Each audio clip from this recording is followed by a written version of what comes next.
You raise the Wayfinder uncertainly, only to find yourself enveloped in a brilliant flash of light. When the light fades, you quickly realize that your surroundings, though familiar, are quite different. They are reminiscent of your island headquarters, but considerably better kept. You quickly deduce that the Wayfinder functioned as intended, and that this must be the Demacian Sentinel outpost. Unfortunately, as with the headquarters, there are no Sentinels anywhere to be seen. The four of you muse over whether the Sentinel's absence could be the work of wraiths or mage seekers, but quickly find yourself drawn to the sound of screaming outside. You look out the window to see that the streets of Demacia are overflowing with black mist, as citizens flee the tide of the undead, seeking safety in their homes. At Senna's orders, you all make your way into the streets. Gwyn, Lucian, and Senna make short work of the raids that assail you, while you remain a casual observer. Lucian assures you that your only concern is keeping the Wayfinder ready for an emergency escape. Senna says that the Black Mist must be searching for something here in Demacia, and urges everyone to find out what it could be. You scan the surrounding streets and quickly notice that the Black Mist seems to be concentrated on a large, domed building in the distance. Lucian identifies it as a Mage Seeker compound, and warns that many magical artifacts are locked away inside. If the Black Mist is going there, the Ruined King must desire one such artifact. With your destination set, you start for the Mage Seeker compound, hoping against hope that you can find whatever the undead seek before the Ruined King does. As you and your allies push through the streets, you find yourselves assaulted by more vicious aberrations. Ghastly soldiers wearing broken and charred Demacian armor fight with surprising skill and coordination to bar your path, and soon your allies find themselves pushed back by a wall of tainted Demacian steel. Lucian bemoans the fact that these anti-magic armaments, while useless against a harrowing, are highly effective against the Sentinel's own relic and hallowed weapons. As your allies try in vain to push through the phalanx, you catch sight of movement somewhere in the mist above you. You call out a warning, but a hail of silver bolts rain down from above you before anyone can react. Luckily, the bolts appear concentrated on the soldiers of the phalanx, piercing their helmets and causing them to stagger. While not enough to kill the undead, this loss of balance opens an opportunity for your allies to cut through, putting the rest of the living corpses of the once proud knights to rest. Suddenly, a figure descends from the rooftops above you, aiming a massive crossbow at your party. She wastes no time attempting to interrogate the Sentinels, inquiring on the nature of their weapons. You begin to explain that Relic Stone and Hallowed Mist are powerful tools against the harrowing, but Senna cuts you off and demands an explanation from the stranger in kind. In response, the stranger fires another silver bolt just past your head, striking a wraith that had very nearly taken you by surprise. The wraith stumbles back from the force, but seems otherwise undeterred. Gwyn quickly finishes your assailant with a swipe of her scissors, but the stranger wastes no time explaining her predicament. Her bolts, made of purified silver, have always proven effective against the demons and the dark arts, but these undead seem completely immune to it. Lucian quickly confirms that silver does nothing against the undead, and insists that you all need to get to the Mage Seeker compound as quickly as possible. The stranger seems even more wary now than ever, asking your intentions, but you explain that the Ruined King and his Black Mist are searching for something inside. Begrudgingly, the stranger lowers her crossbow and introduces herself as Vane. Vane insists on accompanying you to the Mage Seeker compound to learn the truth of the matter for herself, and your allies reluctantly agree, wanting to waste no more time on negotiations. The five of you resume your battle to reach the compound, praying that this delay hasn't cost you too much precious time. After a grueling run through wraith-infested streets, you and the other Sentinels finally arrive at the Mage Seeker Vault. The building seems abandoned and the front doors are wide open. Dreading the worst, you make your way inside. You race into the vault with your allies, following the mist as it trails through the corridors of the compound. A number of magical artifacts are kept locked inside, but the undead seem to ignore them in favor of something in the far back of the vault. Gwen identifies the object of their interest as a locked box on a pedestal. The rays claw uselessly at the locks, but your Sentinel allies make quick work of the distracted rays and approach the box to examine it more closely. After musing over the box's contents, Lucian suggests that you ready the Wayfinder, so that you can all take it back to Sentinel headquarters.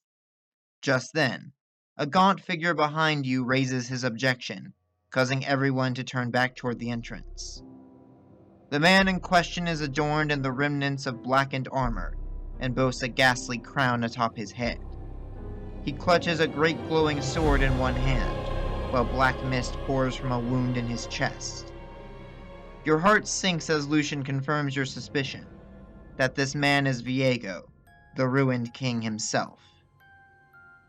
Viego seems little more than amused by your responses, but quickly takes note of Senna. He thanks Senna for saving him the trouble of tracking her down later, prompting an angered response from Lucian. Lucian quickly fires several shots of light in Viego's direction, only for him to vanish in an instant. You look around, perplexed, only to find that Viego has materialized again beside the box. The ruined king muses how such petty locks will not stop his reunion, and shatters the box with his blade, retrieving the contents within, an elegant hand mirror. Vane responds incredulously, asking why Viego would go through so much trouble for a simple mirror. In response, the king chides the Demacian, and explains that the mirror is a piece of her. Suddenly, the mirror begins to emit a pale blue light, as do Gwen and Senna. You seek elaboration, but Senna only utters a name in disbelief. Isolde. Viego's expression becomes somber as he muses that a piece of Isolde still lingers inside Senna, as an act of generosity, though you find yourself unable to follow the conversation at all. Evidently, you aren't the only one, as Vane fires another silver bolt at the ruined king. The projectile strikes with such force that it pins Viego to the wall, and Vane chides you all for standing around and letting this maniac ramble. Lucian quickly agrees and orders that everyone open fire, but neither the relics nor hallowed mist seem to have any effect on Viego. You notice that the light of the hand mirror has grown dim, as though it were seeping into the ruined king's tainted flesh. Viego effortlessly tears himself free from the wall and chides the Sentinels for their futile efforts, before uttering an ominous warning that a true monster is on its way. Suddenly, Viego vanishes once more as the entire building begins to crumble around you. With little choice but to flee, you and your allies quickly turn and make for the entrance, doing your best to evade the falling debris around you. You and your allies break through the entrance just as the Mage Seeker compound collapses behind you.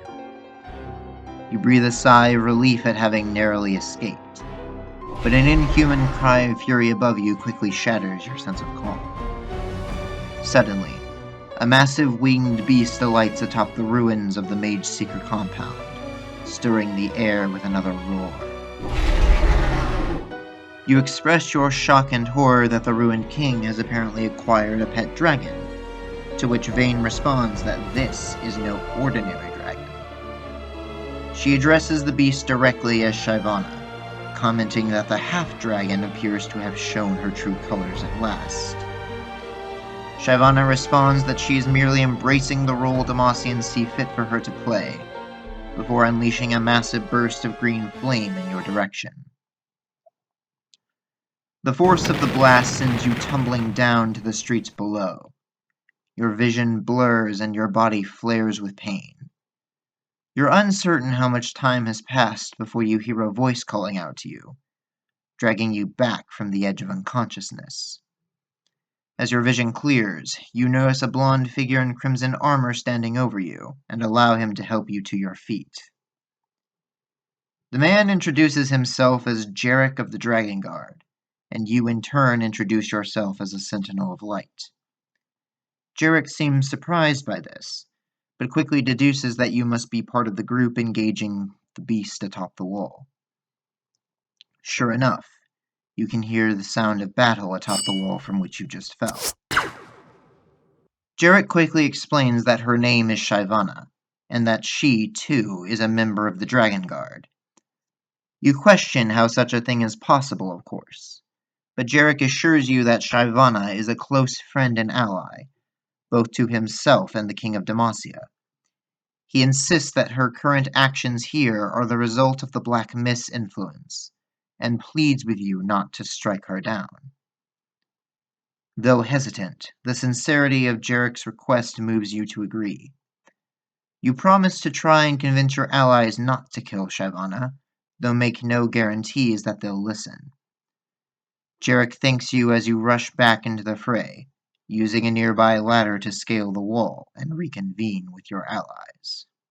You reach the top of the wall to see that your allies appear to have subdued their foe. Shyvana's right wing is bound by held thread, while her left is pinned to the ground with silver bolts. Lucian and Senna take aim with their weapons and barrage Shyvana with relic light, causing the half-dragon to cry out in pain. Suddenly, the dragon vanishes, replaced with a horned woman lying unconscious on the ground.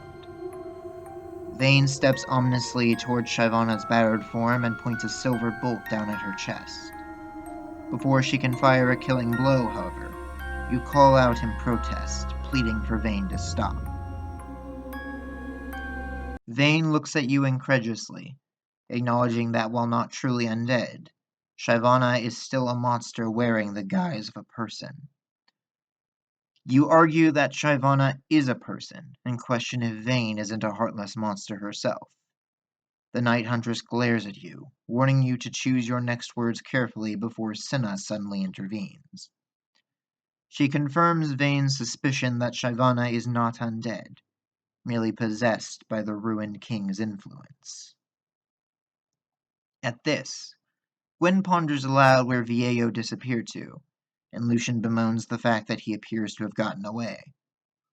You question why Viego was after the mirror, only vaguely understanding that it was connected to someone called Isolde. Vayne, however, quickly turns the topic back to the matter at hand. She muses how she appears to be surrounded by monsters now.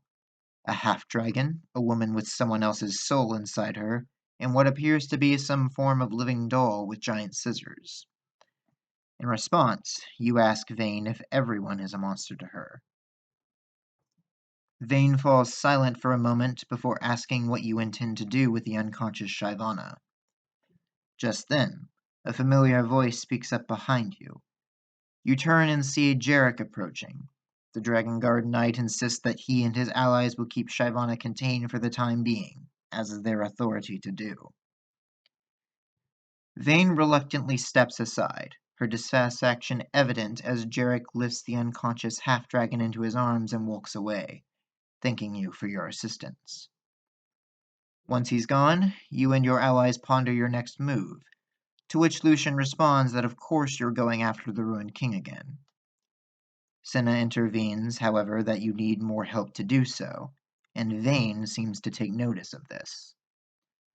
To your surprise, the Night Huntress offers to join your group for the time being. Though she has her doubts about you, Vayne acknowledges that she can't hope to fend off this harrowing alone, especially not with her current equipment.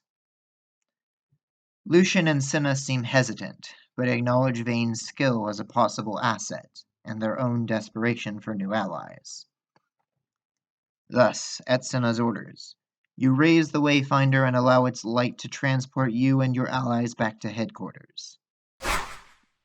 Vayne immediately questions where she might acquire a relic weapon of her own, to which Senna and Lucian respond that large chunks of uncut relic stone remain in the Sentinel vaults.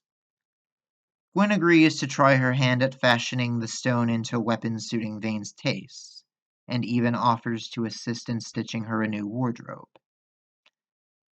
Vane and Gwyn disappear into the vaults. During their absence, you question Senna and Lucian about the Ruined King's motives, and they explain that he is searching for the fragmented soul of his deceased queen, Isolde. Viego will stop at nothing to reunite with her, even if it means destroying the world in the process. Moments later, Vane re-emerges from the vaults, now equipped with her new gear and attire. The Night Huntress seems pleased with Gwyn's work, but quickly asks what the Sentinels' next move is.